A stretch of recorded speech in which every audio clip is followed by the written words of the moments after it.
3 زمانے ہم نے بیان کی. پہلا زمانہ نبوت سے پہلے نبی کو علم غیب نہ تھا, نبی بننے کے بعد نبی کو علم غیب نہ تھا. اب زندگی ختم ہوگی, نبی فوت ہو گئے, کیا مرنے کے بعد بھی نبی کو علم غیب تھا. ایک قرآن مجید کی آیت کریمہ ہے جی, سورہ تکویر میں, اذا الشمس کورت, اس پہ لگائیں جی. یہ میں آیت کا نمبر آپ کو بتا رہا ہوں جی. وما ہوا علی الغیب بضنین, جی آیت نمبر ہے 24. وما ہوا علی الغیب بضنین, اس کا ترجمہ دی دیکھ لیجئے. اور یہ نبی غیب بتانے میں بخیل نہیں ہے. اس پر میں بات کرتا ہوں. اس سے پہلے آپ کو ایک اور آیت میں قرآن مجید کی دکھا دوں آپ کی تسلی کے لیے. اگر آپ تعصب سے بالا تر ہو کر سوچیں گے تو مضمون سمجھ آئے گا. اللہ سبحانہ و تعالی سورہ جن میں ارشاد فرماتا ہے آیت نمبر 26 اور 27 میں, عالم الغیب فلا یظہر علی غیبہ احدا, غیب کا جاننے والا تو اپنے غیب پر کسی کو مسلط نہیں کرتا, الا من ارتضی من رسول, مگر اپنے رسولوں میں سے جسے پسند کر لے. میں آپ کو ورس پیش کر رہا ہوں قرآن کی. قرآن یہ دیکھیے, الا من ارتضی من رسول, اپنے رسول میں سے, پسندیدہ رسولوں میں سے جسے چاہے وہ علم غیب عطا فرماتا ہے. آیتیں بہت زیادہ ہیں, اصل میں آپ نے تقریریں 2-4 ادھر ادھر کی سنی ہوئی ہیں. اللہ اکبر.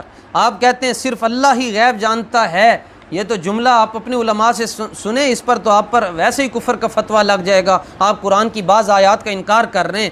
سورہ آل عمران اور آیت نمبر ہے 179, جی آیت نمبر 179, ما کان اللہ لیذر المؤمنین علی ما انتم علیہ حتی یمیز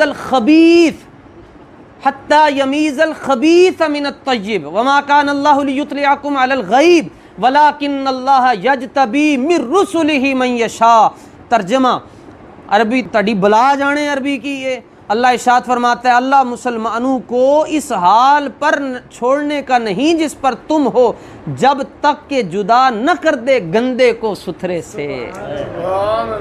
گندے کو ستھرے سے اللہ نے جدا کرنا ہی کرنا ہے. علم غیب کے منکروں کو اللہ نے دور رکھنا ہے ان سے جو علم غیب کے قائل ہیں.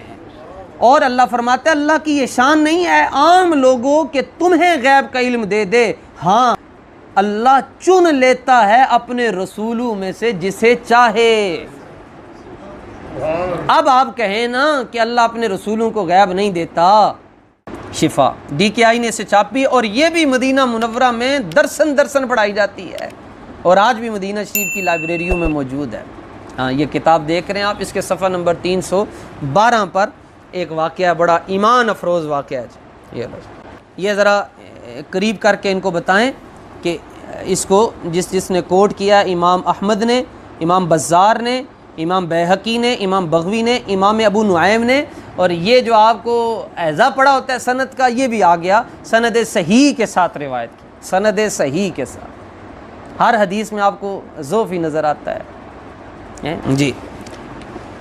اور اس حدیث کے بڑے عظیم راوی ہیں حضرت ابو سعید خدری رضی اللہ تعالیٰ عنہ فرماتے ہیں کہ ہمیں یہ بات ایک چرواہے یہودی نے بتائی. کہتا ہے میں بکریاں چرا رہا تھا تو میں نے دیکھا کہ ایک بھیڑیا آیا اور میری بکری کو لے کر نکل پڑا, تو جا کر ٹیلے پر بیٹھ گیا, تو میں نے جا کر اس کے منہ سے وہ بکری کھینچی تو مجھے کہنے لگا, بھیڑیا کہنے لگا, الا تتق اللہ حلت بینی و بین رزقی, اوے اللہ کو لو ڈر, رب نے مینوں روٹی دی تھی, تو میرے منہ تو کھچ کے لے کے جا.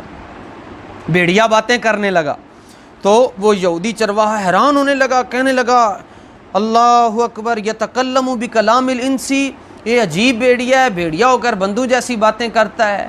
تو بھیڑیا بڑا سمجھدار تھا جناب, چونکہ اس نے آپ کی تقریر نہیں سنی ہوئی تھی. افسوس یہ ہے کہ بخاری مسلم بھی نہیں پڑھی ہوئی تھی. کہنے لگا تو چلائیں, تو کہتے ہیں کہ میں بڑی عجیب, میں بول رہا ہوں, بھیڑیا بول رہا ہے جانور ہو کر اور حیوان ناحق ہو کر بول رہا ہے. کہنے لگا الا اخبرک باعجب من ذالک, اس سے بھی حیران کن تمہیں بات نہ بتا دوں. کہنے لگا بتاؤ. کہنے لگا رسول اللہ بین الحرتین یحدث الناس بانباء ما قد سبق. کہنے لگا چلیا تھے وقت ضائع کر رہے ہیں, ایتھو تھوڑا جا اگے جا, کھجوراں والے درخت اور کراس کر کے اگے جا, ویکھی اللہ دا رسول بیٹھا ہے, جو کچھ ہو چکے اودیاں خبراں خبریں دے رہے ہیں۔ بخاری مسلم نہیں پڑھی، مسلم علمی کتابی بھی نہیں تھا، کسی مدرسے میں بھی نہیں پڑھا، اس کے باوجود رسول اللہ کا علم غیب مانتا تھا۔ میں کہتا ہوں جو رسول اللہ کا علم غیب نہ مانے اس سے تو وہ مدینے کا بھیڑیا ہی اچھا ہے۔ تو کہنے لگا میں چلا جاتا ہوں لیکن، اور اس حدیث کے راوی حضرت ابو ہریرہ رضی اللہ تعالیٰ عنہ بھی ہیں، کہنے لگا میں چلا جانا لیکن میری بکریاں دی رکھوالی کون کرے گا؟ کہنے لگا تو چلا جا، ایک کام میں خود کروں گا۔ کہنے لگا کتنا تیز ہے، مجھے مدینے میں بھیج کر یہ ایک تو لے گیا باقی بھی لے کر جانا چاہتا ہے۔ کہنے لگا میں 4 ٹنگاں والا ضرور ہوں مگر میں جیل میں تے نہیں ہے نا، میں رسول اللہ دا نام لے کے تیرے نال دھوکھا نہیں کروں گا، تو جا، میں تیری بکری، خدا کی قسم ہے یہ میں حقیقت عرض کر رہا ہوں۔ کہنے لگا میں بے ایمان نہیں ہاں، میرا عقیدہ ٹھیک ہے، میں حضور دا نام لے کے تیرے نال جھوٹ نہیں بولاں گا۔ چلا گیا۔ اور اس کا مطلب ایک یہ بھی ہے کہ جس ایریے میں آقا علیہ السلام کی شان انسان نہیں بیان کریں گے، رب جانوروں سے بھی بیان کرواتے ہیں۔ وہ پہنچ گیا جی، آقا علیہ الصلوۃ والتسلیم نے ظہر کی نماز ادا کی اور اس کو کہا، یہودی کو کہا قم فحدثہم، یہ جڑا قصہ میں نے سنا ہے ان میرے صحابہ نے بھی سنا۔ محفل صحابہ کی ہے، صدارت مصطفیٰ کی ہے، خطاب یہودی کا ہے۔ فرمایا انہوں نے آپ نے فرمایا سناؤ، انہوں نے سنایا، قصہ مکا چکیا تھے۔ آقا علیہ السلام نے فرمایا ان کی صلاح ہے تیری؟ تے عرض کرنے لگا جی حضور صلاح کی ہے، بس کلمہ پڑھاؤ، اپنے غلام میں شامل فرما دو۔ جب جانے لگا نا، بیڑیے نے کہا تھا جو کچھ ہو چکا ہے اس کی خبریں دیں گے۔ حضور نے فرمایا عد الی غنمک تجدھا بوفریھا، فرمایا بکریاں جتنیاں گن کے چھڑ کے آیا سے جا کے گن لیں، یہ تو فرمایا کم ہو ہی نہیں سکتی، فرمایا تجدھا بوفریھا، فرمایا جتنی چھوڑ کر آئے تھے اتنی ہوں گی۔